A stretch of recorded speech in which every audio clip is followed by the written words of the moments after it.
स्वागत है आपका हिंदी स्पेस चैनल की स्पेस अपडेट सीरीज के एक नए एपिसोड में। तो चलिए जान लेते हैं कि आज के टॉप स्पेस अपडेट्स कौन कौन से हैं।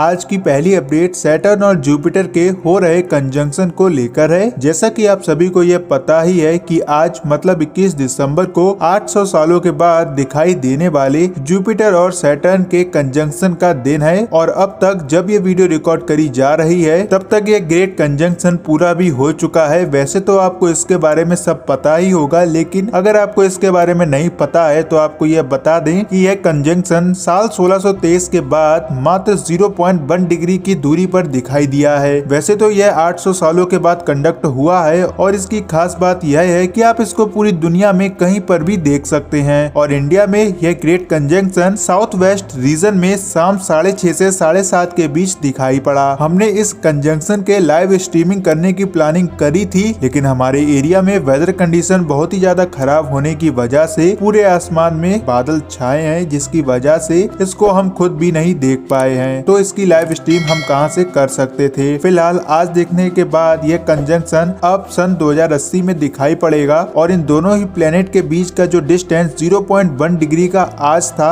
वह आपको अब कम से कम 400 सालों के बाद ही देखने को मिलेगा। मतलब कि अब आप इस कंजंक्शन को अपनी इस लाइफ में तो कभी भी नहीं देख सकते हैं। फिलहाल इस इवेंट के ऊपर हम एक डिटेल वीडियो आज ही अपने चैनल पर अपलोड कर चुके हैं, जिसको कि आप डिस्क्रिप्शन में दिए गए लिंक पर जाकर या फिर कमेंट सेक्शन में दिए गए लिंक पर जाकर आसानी से देख सकते हैं। इस ग्रेट एस्ट्रोनॉमिकल इवेंट को ना देख पाने पर हमें जो फीलिंग आ रही है इसको हम वर्ड्स में एक्सप्लेन नहीं कर सकते हैं। बाकी आपने क्या इस इवेंट को अपनी आंखों से देखा है या नहीं, कमेंट सेक्शन में एक बार जरूर बताएं।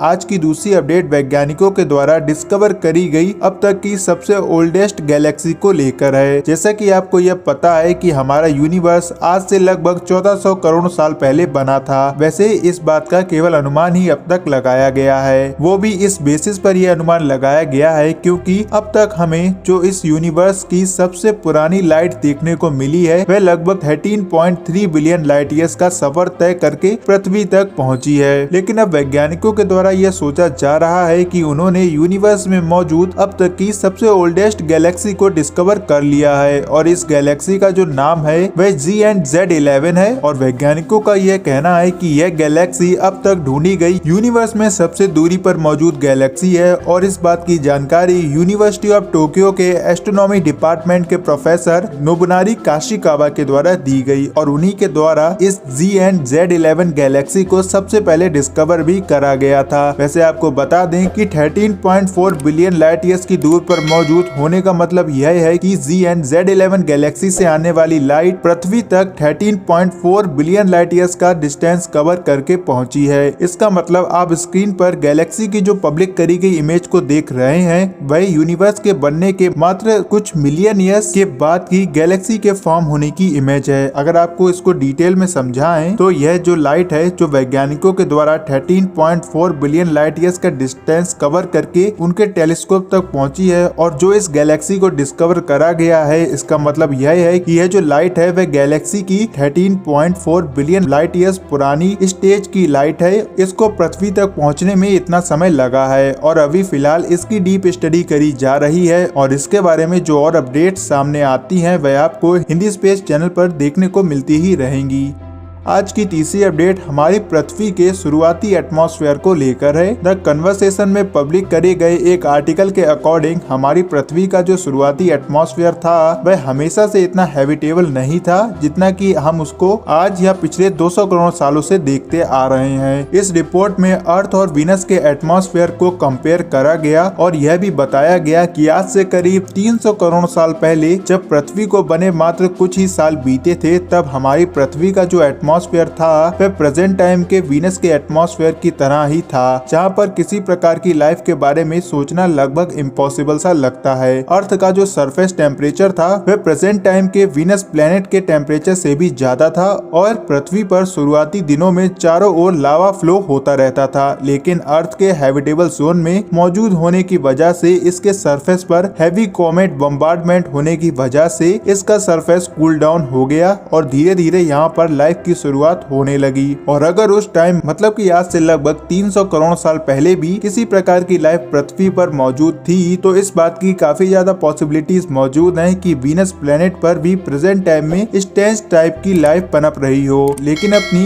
ग्रीन हाउस गैसेस की वजह से प्रेजेंट टाइम के वीनस का एटमॉस्फेयर पृथ्वी के एटमॉस्फेयर से बिल्कुल ही अलग है और प्रेजेंट टाइम में हम वीनस को पृथ्वी का ट्विन प्लेनेट तो जरूर कहते हैं, लेकिन इन दोनों ही प्लेनेट्स में बहुत ही बड़ा डिफरेंस हमें देखने को मिलता है। और अभी ऐसी भी रिपोर्ट्स निकल कर आई थी जिनमें यह बताया गया था कि वीनस प्लेनेट के क्लाउड्स में माइक्रोबायोलॉजिकल लाइफ एग्जिस्ट कर सकती है। इस बारे में हम आपको डिटेल में एक अलग वीडियो में पहले ही बता चुके हैं, जिसको कि आप आई बटन पर क्लिक करके या फिर डिस्क्रिप्शन में दिए गए लिंक पर जाकर देख सकते हैं। बाकी आपका वीनस पर किसी प्रकार की लाइफ के मौजूद होने के ऊपर क्या विचार है कमेंट सेक्शन में जरूर बताएं।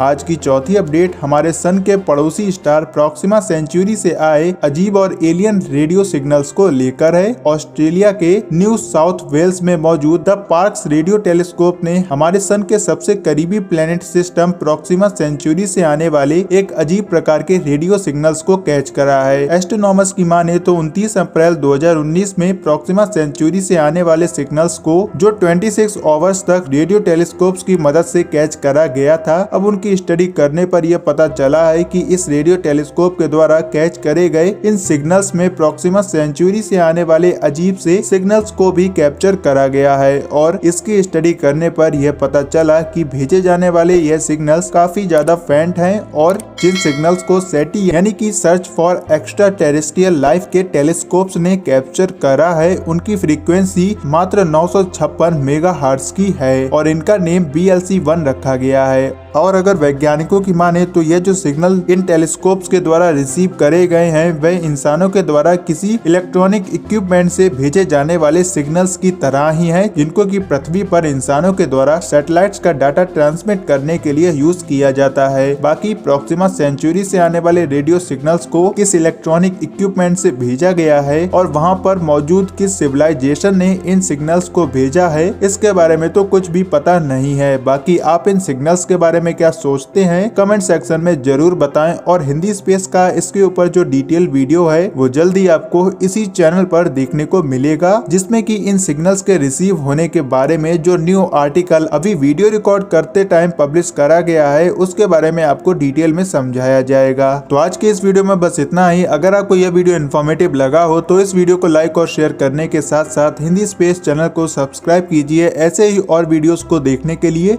तो मिलते हैं अगले वीडियो में, तब तक के लिए जय हिंद जय भारत।